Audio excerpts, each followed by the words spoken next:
Mesdames et messieurs, bonsoir et bienvenue dans Média Pro, l'émission qui décrypte pour vous l'actualité médiatique et audiovisuelle. Ce soir, on va justement décrypter le paysage audiovisuel français qui s'y est attaqué depuis quelques semaines sur l'Algérie et qui a, disons-le, certains médias n'ont pas hésité à critiquer ouvertement la politique algérienne, mais également critiquer certaines décisions qui ont dominé l'actualité internationale.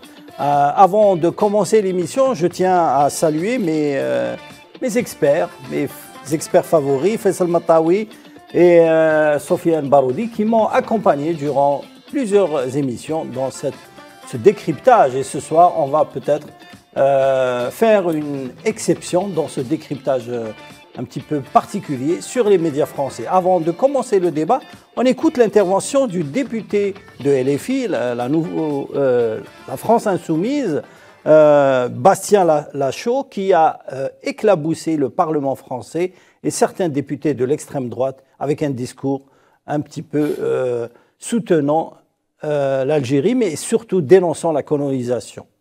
Savez-vous que la guerre d'Algérie est terminée depuis 63 ans ? Que la France coloniale l'a perdue, car c'était une guerre criminelle et injuste. Pourquoi cherchez-vous à la raviver ? Bien sûr, quand des influenceurs font des appels au meurtre contre des opposants politiques au gouvernement d'Alger, il faut engager les poursuites judiciaires adéquates en France. Mais vous en faites le prétexte à une surenchère insupportable et irresponsable. Vous multipliez les menaces et les provocations contre Alger, comme sur le Sahara occidental, en contradiction avec le droit international. Vous stigmatisez des millions d'Algériens, de binationaux, de Français d'origine algérienne. Le vocabulaire arrogant et guerrier que vous employez n'a rien à faire dans les relations internationales. Les pires fantasmes de l'extrême droite que vous alimentez n'ont rien à faire dans le débat public. Vous osez affirmer que l'accord franco-algérien de 68 accorderait un privilège à l'immigration algérienne, c'est un pur mensonge. Vous osez parler de rente mémorielle à propos de l'Algérie, comme si c'était un cadeau d'avoir subi 132 ans de colonisation et de souffrance. Les belles heures de la colonisation, comme ose le dire votre ministre de l'Intérieur, c'est révoltant. En réalité, c'est l'algérophobie qui est votre rente politique.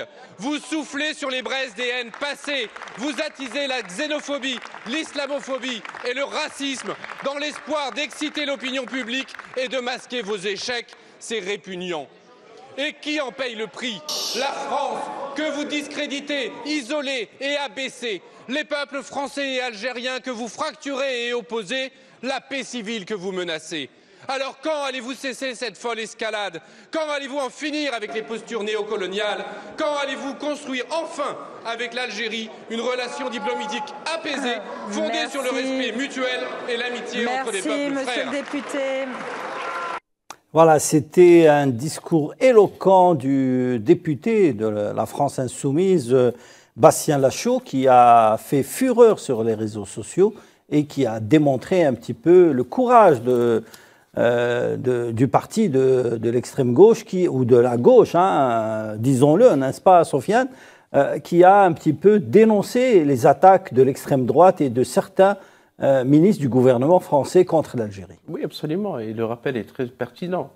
Il rappelle la guerre d'Algérie, la colonisation. Est terminée depuis 63 ans, mais apparemment, il y a une certaine classe politique de droite et d'extrême droite française qui n'a pas encore digéré d'abord l'indépendance de l'Algérie, arrachée de haute lutte par le peuple algérien, et ravive toujours ces haines et ces rancœurs du passé. Comment on ne peut pas évoluer? Comme le discours de l'extrême droite est très limité, notamment par rapport aux relations avec les autres pays, on a trouvé une cible de choix. L'Algérie, à chaque fois, on fait sortir des dossiers, tantôt c'est les migrants, tantôt c'est les OQTF, l'obligation de quitter les territoires français, parce que c'est le cheval de bataille de Bruno Retailleau, qui, selon Madame Mathilde Panot, qui est présidente du groupe parlementaire de la France Insoumise, s'improvise diplomate avec l'Algérie, parce qu'apparemment, ce ministre de l'Intérieur ne parle que de l'Algérie. Il ne parle pas des autres pays, il n'y a pas de problème avec les autres pays, il n'y a que l'Algérie, et il veut utiliser la force, il veut utiliser le rapport de force, parce que selon lui, c'est la seule manière pour emmener l'Algérie à riposter, alors que tout le monde sait que l'Algérie ne cède jamais au chantage et que l'Algérie est dans son droit. Tous les médias français ces derniers jours parlent que de ça, notamment les médias de l'extrême droite, le journal de dimanche, Le Figaro, Valeurs Actuelles, CNews, Europe 1, Sud Radio, tous ces médias qui, bien sûr... Un magma de médias d'extrême droite qui... C'est la bollorisation des médias en France, parce que quand les médias... J'aime bien le terme bollorisation. Oui, parce que Bolloré, pour schématiser pour tous les autres. Le groupe Canal+, Europe 1, JDD, CNews, et les autres hommes d'affaires, parce que les hommes d'affaires détiennent les médias, et donc ils orientent les médias qui écrivent n'importe quoi. On parlait tout à l'heure avec Sofiane, avec les anciens, parce que l'Express a toujours été un journal de droite, comme le Point, mais il n'écrivait pas j'allais dire des stupidités comme il le fait aujourd'hui. Il y avait de la critique, mais il n'était pas dans l'extrême droite. Il n'était pas dans l'extrême droite, il y avait de la retenue, il y avait un peu de langage diplomatique, etc. Un magazine intellectuel, quelque part. Absolument. Là, c'est des unes sur l'Algérie, sur le président Abdelmadjid Tebboune, etc. Donc, ça obéit clairement à un déchaînement de haine, un déchaînement qui n'est pas désintéressé. Parce que la France est en train de perdre des postures économiques et commerciales en Algérie. La France est en perte de vitesse en Afrique. Madame Catherine Tricot, directrice de la revue Regard, l'une des rares voix plus ou moins sages dans les médias. On l'a montré la semaine passée, justement. A rappelé que la France perd rapidement sa position en Afrique, parce que c'est tout. Il n'y a pas qu'en Algérie où il y a des critiques par rapport à cette volonté de mainmise, de cette pensée néocoloniale. Et donc, on cherche à trouver un bouc émissaire, et je pense que le choix est très mal fait. Parce que l'Algérie est droite dans ses bottes, l'Algérie s'attache au droit international. Bruno Retailleau évoque l'accord de 1968 sur les conditions de circulation, d'emploi et de résidence des Algériens, comme si c'était un accord qui donnait des privilèges aux Algériens, qu'il a été amendé à 3 reprises, qu'il a limité beaucoup de choses. Et il évoque la nécessité de le changer ou de l'amender, alors que la diplomatie française dit autre chose. Parce que tout le monde aura remarqué, cette semaine Sofiane, que Bruno Retailleau a été recadré d'abord par le ministre des Affaires étrangères, Jean-Noël Barrot, qui lui a répondu sur cette question de l'accord de 1968. Il a été recadré même par le parquet de Paris. Parce que Retailleau se permet maintenant d'entrer dans le domaine de la justice, de la diplomatie, etc. Il reste prostré dans sa ligne d'extrême droite. Hein. Il était l'invité justement de CNews et il n'a pas hésité, encore une fois, de critiquer l'Algérie. Absolument. Alors que le département du ministère de l'Intérieur, il a beaucoup de problèmes. Il y a beaucoup à gérer, beaucoup de dossiers à gérer. Il y a le problème de la police, il y a la protection civile, la protection... les passeports-pompiers. Il y a un problème du budget qui n'est pas encore adopté pour cette année. Énormément de problèmes internes. Et le problème, c'est pas l'Algérie. C'est quoi le problème? C'est parce qu'on a trouvé 2 ou 3 influenceurs qui peuvent dire n'importe quoi, parce que sur Internet, on peut dire n'importe quoi, et que c'est devenu vraiment une menace pour la France, une menace pour la sécurité de la France. Il y a des influenceurs, ce qu'ils appellent les influenceurs d'États étrangers, dans tous les pays. En France, si on compte les influenceurs qui roulent pour l'État d'Israël ou pour Israël, pour l'entité sioniste, ils sont très nombreux, mais ils ne sont jamais montrés du doigt. Ils ne sont jamais montrés du doigt, ils font ceci, ils font cela. On est en train de mener une cabale contre la mosquée de Paris depuis un certain temps, soupçonné tantôt de... Parce que aujourd'hui, hier encore, l'ancien ambassadeur de France en Algérie, Driancourt, qui lui aussi habite les plateaux. Hein. Chaque jour, il vient... Et il part, il les déverse de la haine, c'est de la haine à l'infini. Et quand ça ressemble à la propagande, ce n'est pas de la propagande tout pure, qui parle de financement occulte de la mosquée de Paris. C'est des accusations qui sont portées sans qu'on donne l'occasion à un représentant de l'Algérie, on le fait rarement, ou à un représentant de l'État algérien, ou de l'ambassade d'Algérie à Paris, ou quelqu'un qui dise au moins autre chose. C'est de la pensée unique qui est servie chaque jour. Sofiane Baroudi, quand on voit un petit peu le déferlement de haine des médias français sur l'Algérie, on n'a jamais vu ça, même du temps un petit peu de la guerre médiatique lors de la décennie noire. Hein.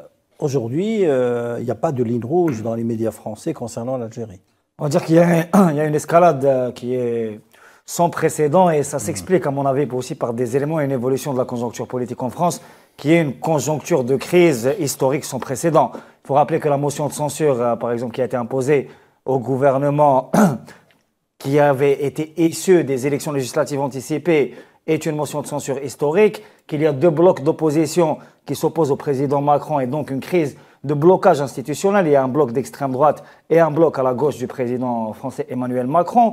Il y a aussi un marasme social important en France. Il faut rappeler par exemple l'utilisation du 49.3 à tort et à travers, notamment pour imposer des lois qui sont très impopulaires, notamment je pense à la loi travail ou à la loi sur les retraites qui avait occasionné un mouvement de grève et un mouvement de manifestation très très important. Il faut rappeler aussi les émeutes des quartiers populaires qui ont eu lieu l'année dernière et qui ont suscité aussi une condamnation internationale très forte. Il faut rappeler que la France, par exemple, sur cette affaire-là, a été condamnée, y compris par l'Union européenne, pour violence policière systémique et pour racisme et islamophobie. C'est un caractère important, surtout quand on regarde les différents griefs imaginaires imputés à l'Algérie. L'un des griefs serait l'oppression des minorités religieuses. Or, le problème en France actuellement est un problème d'islamophobie institutionnelle. Et ce problème-là, il est souligné non seulement par des organisations, des partis politiques, des associations en France même, mais aussi par l'Union européenne et par des organisations internationales.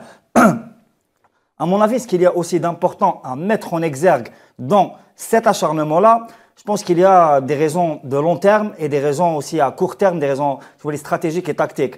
L'extrême droite française, qui a un historique, on va dire, très accablant en matière de génocide, de crimes contre l'humanité, de colonialisme, mais aussi de racisme. On a cité l'islamophobie, on peut citer aussi la tradition, si vous voulez, antisémite très enracinée des différentes extrêmes droites françaises. Depuis l'indépendance de l'Algérie, qui n'a pas été digérée par beaucoup d'obédience, par beaucoup de groupes et d'organisations politiques de droite et d'extrême droite, l'algérianophobie a toujours été un élément qui a été utilisé à des séquences, si vous voulez, ponctuelles pour mener des combats politiques intérieurs en cas de crise. Il y a aussi un autre élément pour ce qui concerne la presse, c'est que le terme Algérie, l'idée algérienne est une idée qui vend beaucoup. Et on va dire que les médias oligarchiques, parce que l'oligarchie en France contrôle les médias, c'est un fonds de commerce. C'est un fonds de commerce très important. Et politiquement, c'est quelque chose qui permet de mobiliser des bases, si vous voulez, dans un moment de crise. Et dans un moment d'émiettement et aussi dans un moment de doute. Parce qu'il faut rappeler aussi les différentes défaites géopolitiques qui ont été subies par l'État français. On peut rappeler la défaite en Afrique, mais pas seulement. Sur le dossier ukrainien, sur le dossier aussi de l'Arménie, par exemple, sur le Proche-Orient, au Liban, la France a été disqualifiée complètement. Et de Gaza. Sans parler de la Palestine, non seulement de Gaza, mais aussi d'Al-Quds, où des territoires français ont été violés par le colonialisme israélien, que des gendarmes ont été agressés, que ça n'a pas occasionné de réaction.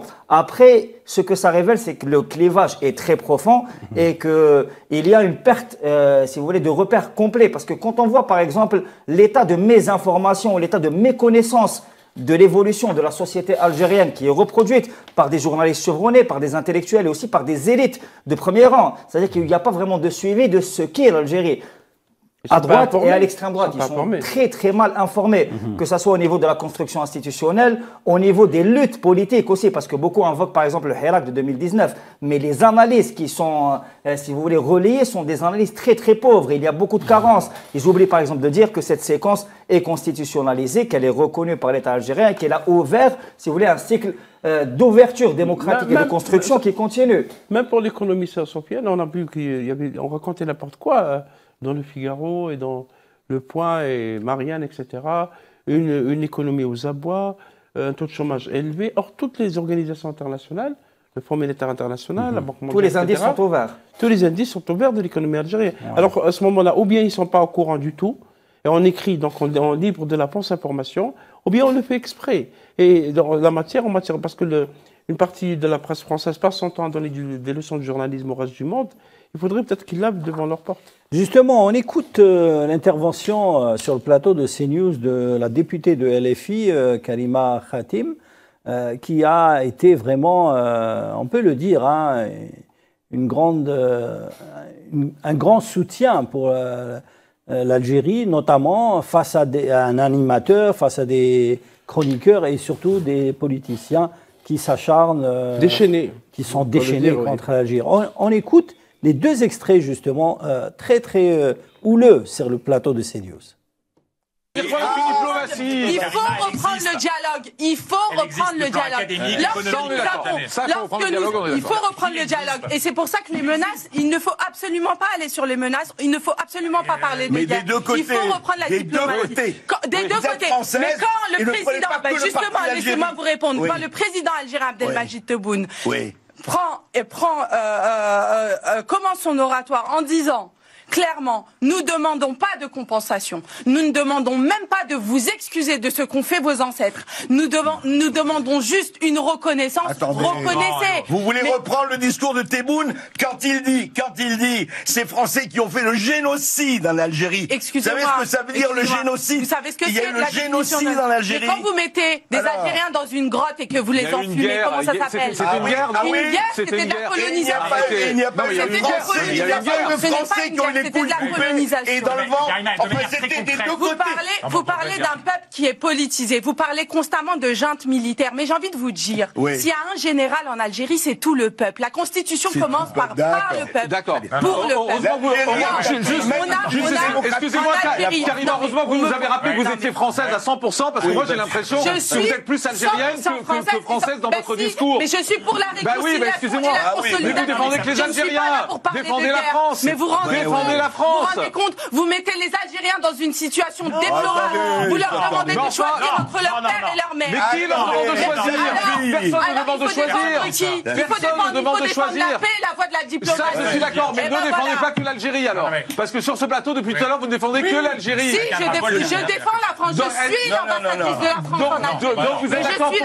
Donc vous êtes d'accord pour dire que ces Algériens qui insultent la France, qui menacent la France, il faut les renvoyer chez eux. Bien sûr que c'est condamnable. Et ben donc l'Algérie, je dis que je vous dis, est-ce qu'il faut les renvoyer chez eux? Ça peut se faire, oui, bien sûr, et ça peut se faire que par la voie diplomatique qui est totalement obstruée. Juste pour un dernier mot, parce qu'ensuite tranquillement, vous pouvez dire aujourd'hui qu'il n'y a pas d'échange. L'Algérie, par exemple, on a des Algériens qui viennent en France, mais l'Algérie n'a zéro dette. Elle a zéro dette. L'Algérie. Mais pourquoi vous mélangez? Ils vivent très bien, l'Algérie. En fait. Mais non, mais ce que je veux dire. Mais non, c'est parce que vous voulez aller sur un sujet. Non, mais les migrants, est-ce qu'on accepte tous les migrants ou pas? Vous dites oui? On accepte tout le monde? Mais ils sont là, vous voulez en faire quoi? On les renvoie chez eux? Mais on peut pas les renvoyer chez eux, c'est utopique. Mais parce qu'il faudrait d'abord que le pays du ressortissant l'accepte. Il faudrait déployer un avion. D'ailleurs, ça coûte 14 000 € d'accord par individu. Et d'ailleurs, c'est comme retrouver une aiguille dans une boîte de foin. Karima, savez-vous que si... Attendez, je vous dis pas qu'il ne faut pas réguler l'immigration. Je dis qu'ils sont là et vous voulez en faire quoi? On ne peut pas les renvoyer. Pourquoi? À partir de là. Et donc on baisse les bras. Illégal, on ne peut pas le renvoyer. Pourquoi ne pas les intégrer? Donc on baisse les bras et on accepte tout le monde. Non, on baisse pas les bras. Oui, vous dites on ne peut pas le renvoyer. On travaille le sujet. Ben non, c'est pas open bar.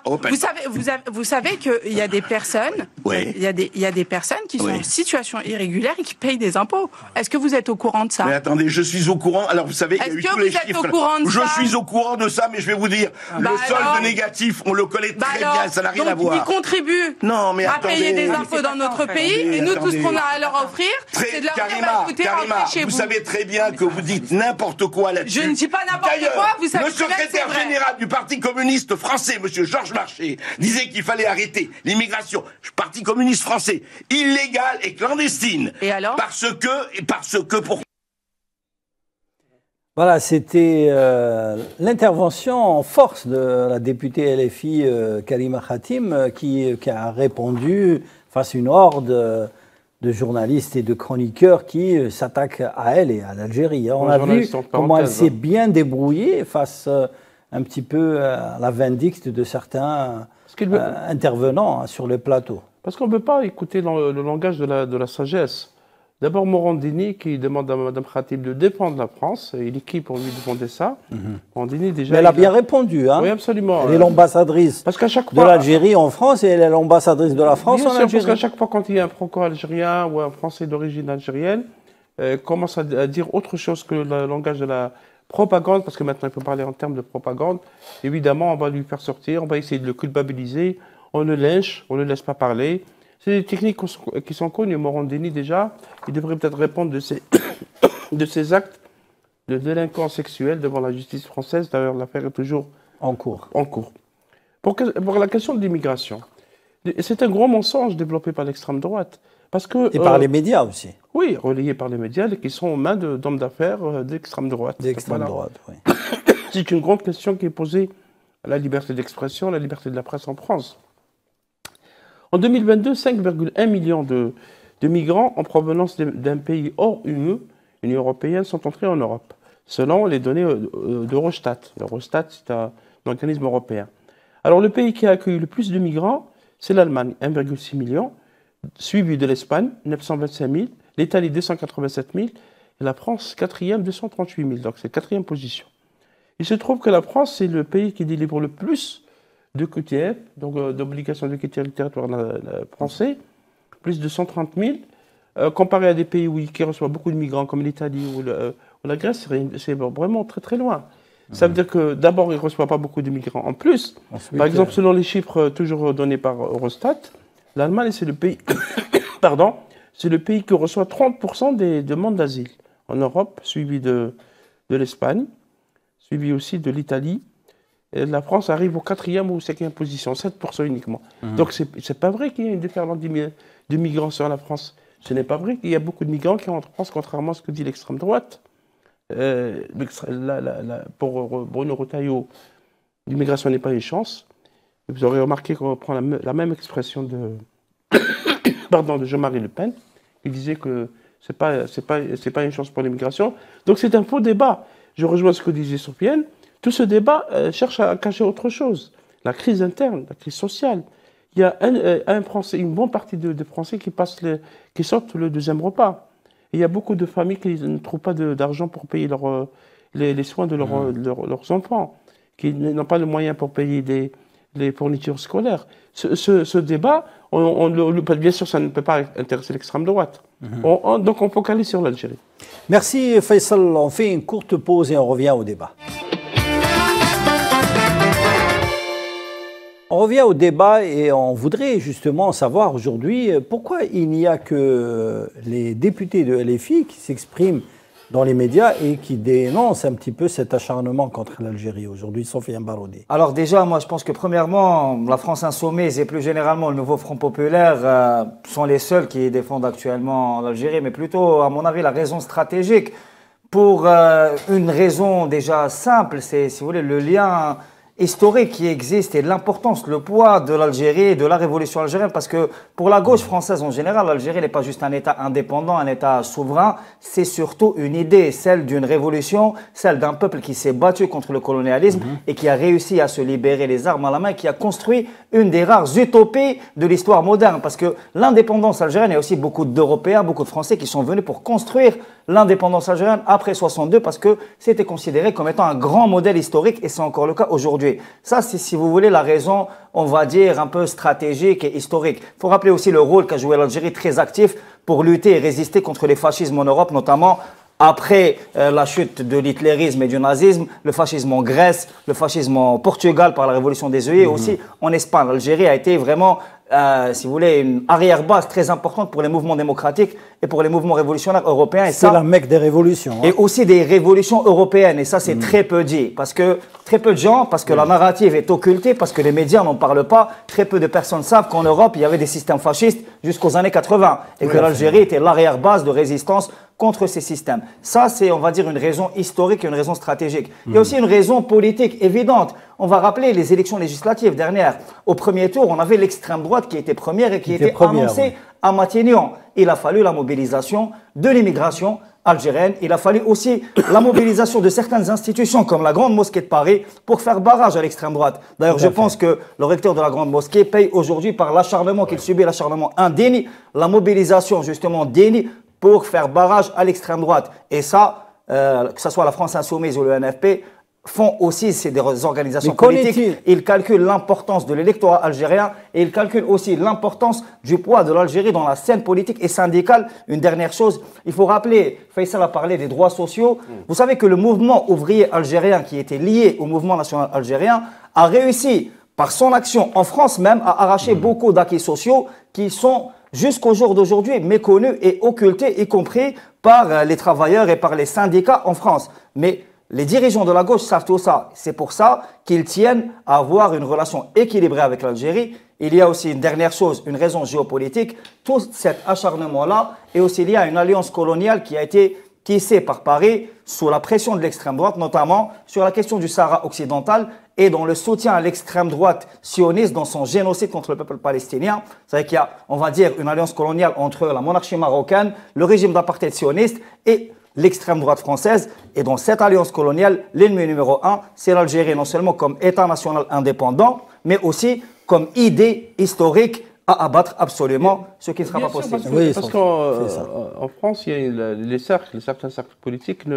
n'acceptent pas que l'Algérie joue un grand rôle. Il faut saluer le rôle de notre diplomatie au Conseil de sécurité. L'Algérie n'a pas passé un jour sans parler de la Palestine, sans parler du drame palestinien. 47 000 morts. On parle de trêve, mais l'entité sioniste continue ses crimes, notamment en Cisjordanie. L'Algérie qui défend donc la cause du peuple palestinien, qui défend la cause du peuple sahraoui, qui défend les droits internationaux. C'est un discours qui agace certains milieux, parce qu'en France maintenant, si vous vous solidarisez avec le peuple palestinien, vous êtes fiché S. Exactement, il y a une criminalisation de la solidarité. Criminalisation de la solidarité. Ça c'est un État fasciste. Il n'y a que les États fascistes qui faisaient ça. Ça veut dire je ne sais pas si on se rend compte ou on fait ça exprès. Deuxième chose, c'est que l'extrême droite française, qui aspire à gouverner la France en 2027, sait très bien qu'elle ne pourra jamais arriver à l'Élysée, tant qu'il y a l'immigration qui vote. Tant qu'il y a les Algériens, qui sont des citoyens français, d'origine algérienne, vont voter. Pardon. Ils ont été mobilisés par la France insoumise avant les élections législatives. Et si la mobilisation, cette migration va se mobiliser, ça sera un autre parti qui va arriver au pouvoir. Et donc ils font tout pour stigmatiser. Parce que la cible, en fait, ce n'est pas uniquement que l'Algérie. Ils stigmatisent les Algériens d'origine étrangère. Ils cherchent à chaque fois de les complexer. C'est pour ça que M. Jean-Luc Mélenchon, leader de la France insoumise, a déclaré qu'il arrêter cette guerre avec l'Algérie. On ne veut pas de guerre avec l'Algérie. Parce qu'il sait qu'il y a des arrière-pensées derrière tout ça. Justement, vous tendez la perche, buvez un peu d'eau. J'aimerais juste rappeler quelque chose d'important, juste un petit parabole historique. Le nouveau Front populaire, qui s'inspire du Front populaire historique, vous savez que le Front populaire historique de 36-37, l'un des éléments qui a fait la faillite du Front populaire, c'est, si vous voulez, le fait que la direction du Front populaire avait ignoré les revendications du mouvement national algérien. C'est ce qui a fait ensuite le triomphe de Vichy en 1940. Et ça, si vous voulez, les experts de la politique en France connaissent très bien cette histoire. C'est bien dit, Sofiane. On va écouter Jean-Luc Mélenchon, justement, qui évoque qui donne un petit peu un aperçu historique sur la présence de l'Algérie dans l'histoire algéro-française.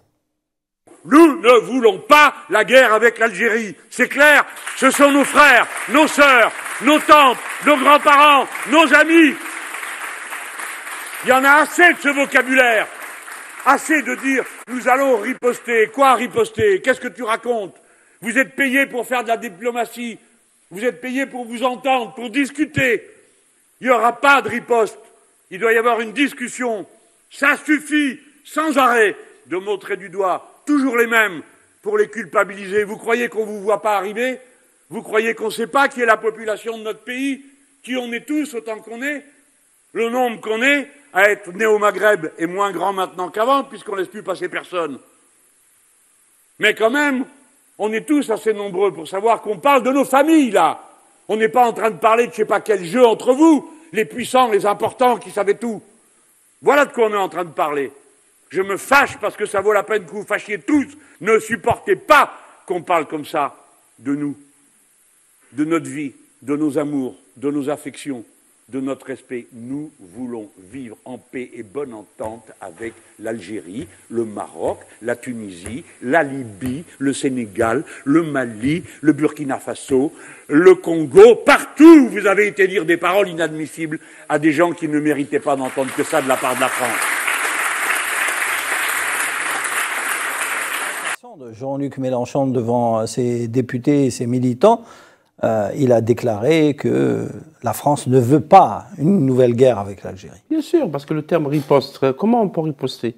C'est le terme utilisé par... Il a répondu c'est un terme guerrier. Oui, riposter, ça veut dire quoi? Vous allez fermer l'ambassade d'Algérie, vous allez chasser tous les Algériens de France, Vous allez bloquer les visas. Le chantage aux visas, on l'a déjà essayé. Parce que vous vous rappelez que la France a réduit de 50% le visa. Il a rétro-pédalé quand même. Hein. Oui, et bien sûr, mais c'est dit, c'est lancé, c'est un ministre de la République. Il y a une responsabilité. D'ailleurs, les visas, c'est pas son secteur. Hein, absolument. Et même Le Monde, un journal sérieux comme Le Monde, qui parle de la guerre des visas. Même les accords de 68, il n'a rien à voir. C'est le domaine réservé du président. C'est un traité international. C'est un traité international géré par les chefs d'État, pas par le ministre de l'Intérieur. Il n'y a pas de guerre des visas. L'Algérie n'a pas annoncé qu'elle va bloquer les visas pour les Français.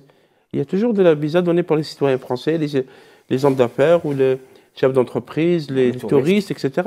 L'Algérie n'a jamais fermé ses portes aux Français. Pourquoi il y a une guerre de visa? Ils veulent utiliser ça, parce que le terme utilisé, c'est riposte, c'est utiliser des sanctions. On va sanctionner l'Algérie, on va faire ceci, on va faire cela, jusqu'à quand?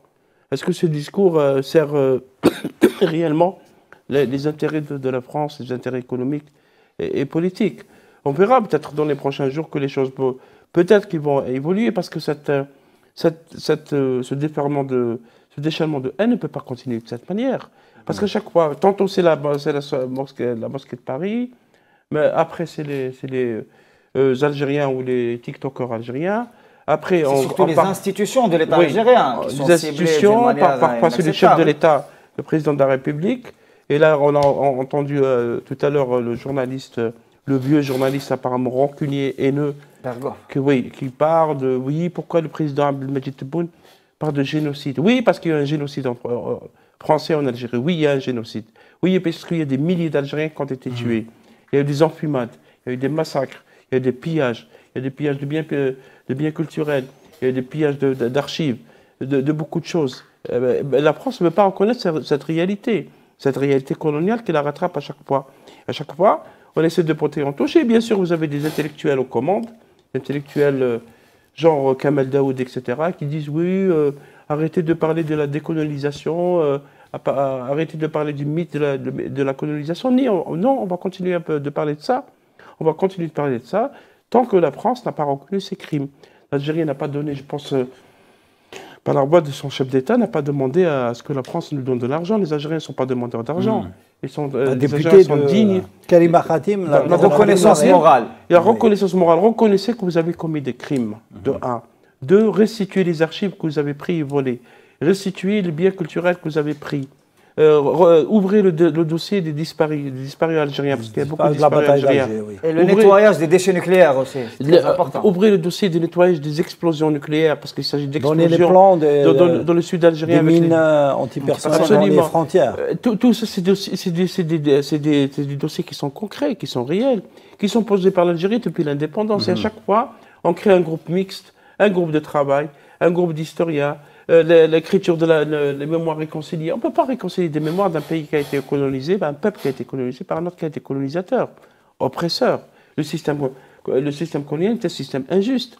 Le président Macron, lorsqu'il était candidat en 2017, il avait bien parlé d'un crime contre l'humanité. Oui, parce que c'est un ensemble de crimes contre l'humanité. Et là, l'extrême droite ne veut pas entendre parler de ça. Bruno Retailleau, rappelez-vous, il parlait des belles heures de la colonisation. Lui-même, il avait voté pour la loi 2005, des bienfaits de la colonisation en 2005. Donc, il est dans une logique de refus, on renie la colonisation. C'est du négationnisme, on appelle ça. Pour d'autres cas historiques, on appelle ça du négationnisme, parce qu'il s'agit concrètement vraiment de négationnisme et d'occultation très forte. Il faut savoir que, par exemple, en France, il y a un malaise très profond sur l'histoire en général, et notamment sur l'histoire coloniale, mais pas seulement. Il y a une méconnaissance très profonde de ce qu'a été la colonisation, non seulement la conquête, mais aussi les 132 ans de colonisation d'Algérie, avec les différents crimes qui sont aujourd'hui complètement étayés, démontrés, y compris par des historiens internationaux, qu'ils soient français, allemands, américains ou par d'autres nationalités, parce que tout le monde s'intéresse à ça. Si vous voulez, c'est ce qu'on appelle un fait systémique. Notamment, la colonisation et la décolonisation de l'Algérie sont quelque chose de très spécial au niveau international, et qu'il y a des milliers et des millions d'études sur ce thème. Le fait de nier encore le caractère génocidaire de la colonisation relève du négationnisme. C'est très simple. Après, ça s'explique politiquement, parce que le peuple français, et notamment la jeunesse française, a été éduqué dans une méconnaissance totale. Il y a une propagande et a un matraquage qui dure depuis plus de 60 ans. Non seulement sur la colonisation, mais aussi sur d'autres grands faits historiques. Je citerai par exemple le cas de la collaboration et du nazisme. Vous savez que, par exemple, il y a très peu de choses qui sont enseignées sur ce qu'a été le régime de Vichy, la collaboration, ou alors l'historique de l'extrême droite française, qui est très connue, qui est l'extrême droite la plus virulente et la plus raciste du monde. Aussi sur ce qu'a été, si vous voulez, le rôle français dans le massacre de peuples africains. Et encore aujourd'hui, parce que ce malaise-là, il est très actuel. On voit ce qui se passe en Guyane, à Mayotte, en Nouvelle-Calédonie. Le peuple kanak veut son indépendance. On voit aussi ce qui se passe en Palestine avec un génocide qui est encore perpétué à ciel ouvert. Et si vous niez actuellement le génocide palestinien, vous êtes dans l'obligation aussi de nier les autres génocides historiques. Sofiane Baroudi, il y a eu un autre débat très houleux où les médias d'extrême droite se sont acharnés sur Rima Hassan et certains députés de LFI, tout simplement parce qu'ils ont voté contre la libération de Boualem Sassal à la demande de l'Union européenne lors d'une session du Parlement européen.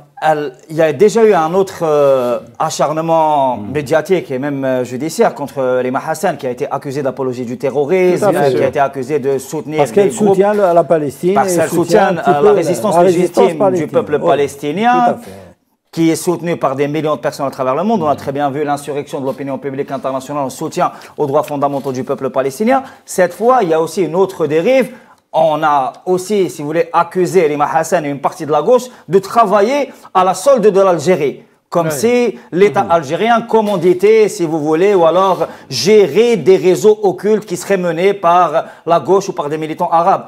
C'est quelque chose qui est complètement fantasmé. On connaît, comme je le disais tout à l'heure, je le développais, l'importance historique et l'importance idéologique et politique de ce qu'a été la révolution algérienne et le mouvement du peuple algérien pour tous les mouvements du monde entier. En Afrique, en Amérique latine, en Asie, tout le monde est inspiré et respecte le combat du peuple algérien. D'ailleurs, pour la reconnaissance, il y a la reconnaissance du génocide, mais il y a surtout la reconnaissance de la valeur civilisationnelle du peuple algérien et aussi la reconnaissance du courage et de la résistance perpétuelle du peuple algérien qui n'est toujours pas reconnu par la majeure partie de l'opinion de droite et d'extrême droite. Parce qu'il faut rappeler aussi que l'Empire français s'est construit aussi grâce aux conquêtes africaine et surtout grâce à l'Algérie. C'est une réalité historique. Grâce au pillage des pays africains. Même la civilisation, tout ce qui est la rente culturelle. Tout à fait. Parce que on n'existait pas avant la colonisation. Mais c'est complètement faux. Ça s'est étayé historiquement. C'est le discours qui est véhiculé par les médias français. Il n'y avait pas de nation. Et ils se sont interrogés s'il y avait une nation. Si, il y avait une nation.